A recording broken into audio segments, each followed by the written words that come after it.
Alright, so if you want to play Abigail, 90% of your gameplay is going to be looking like this.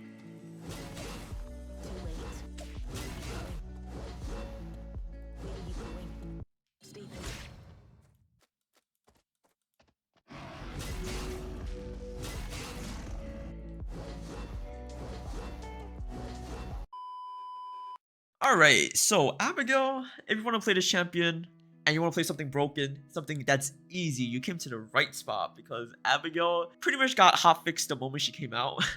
So yeah, there's a reason why she's hotfixed because you know it might have been a little bit too broken. She is one of the most spammy champion I've ever seen. She's like more spammy than Laura. So pretty much for this champion, if you want to move around the map, you click Q. If you want to hit people and do damage, you click Q.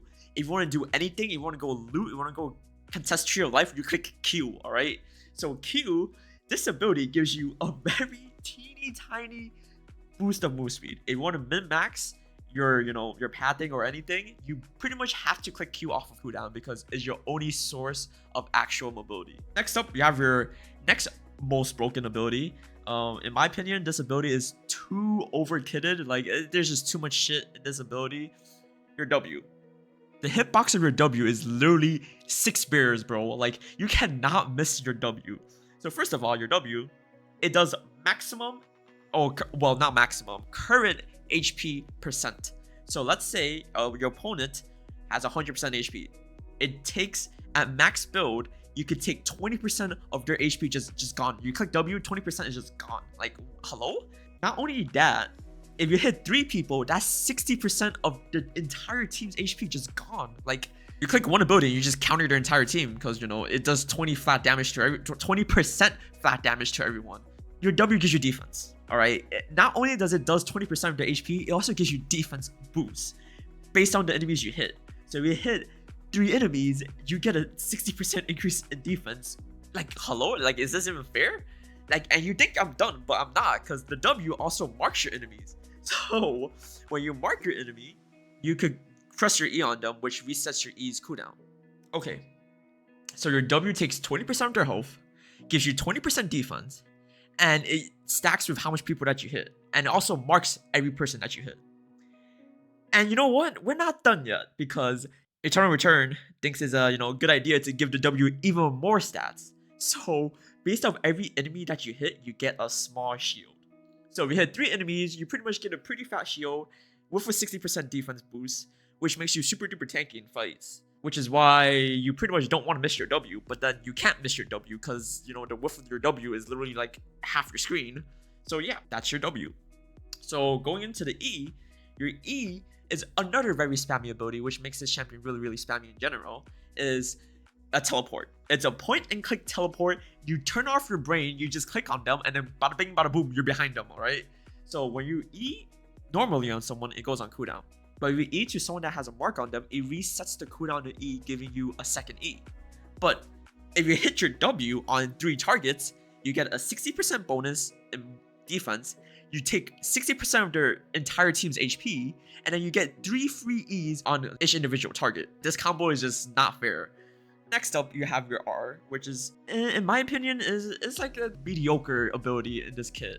So your R makes you untargetable and is your only source of burst. So this is the actual skill in her kit that does a huge amount of damage, like just flat damage. This R also applies marks to everyone you hit. So your W gives you pretty much, if you hit all 3, you get 3 teleports, and if you hit your R again, you also get another 3 free teleports. All right, this champion is just, you hold your E button and you hold your Q button, just hit it whenever you can. All right, last but not least, we got, the passive. Yeah, this passive, compared to other abilities, is kind of mediocre. Is extra damage, woohoo, extra damage. All right, it's an enhanced auto attack, reduces their defense a little bit. It's all good, But let's not forget this champion's weapon ability. Since you're building amp on this champion, your weapon ability also hits like a freaking truck, alright? So your weapon ability also takes a maximum HP, I think around 8%. Like in this patch, I think it's 8%. So if you combine that with your W, so your W is current HP, so you want to use your W first. So you take 20% of their current HP, and then you weapon ability down, which is, let's say, another 10%. So 30% of their HP is just gone in just 2 clicks, just bada bing, bada boom, their HP is just gone. For someone that wants to play, Abigail, what is your best matchups? So tanks, yo, you're having a field day, right? If you see like any tanks, you click W, boom, you did more damage than your like your AD carry in the back, bro, because you're taking a percentage of the max HP. And reversing against squishies, oh my goodness, dude, there's no counterplay, because once you land your W and you have a mark on them, you're the most sticky champion in the game, because you literally just dash, not a dash, teleport, my bad, all right? You teleport them like 60 different times, bro. Like, they can't get away from you. And you're hitting your W, you get pretty like chunky in defense stats. Against tanks, you're having a field day. Against squishies, you're also having a field day, because you just, as long as you hit your W, you're bing chilling, all right? There's no way they'll ever get away from you. The only bad matchup you have is against bruisers, especially champion that have like very big sustain in their kit. If it's a 1v1 situation, you'll probably have, you could probably kill a ranged champion like 2 rotations or something. But for a tank, you probably need like 4 or 5 rotations.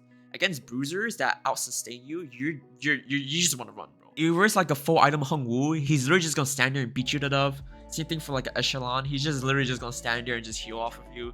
So yeah, against bruisers, you have pretty much the worst matchup. Alright.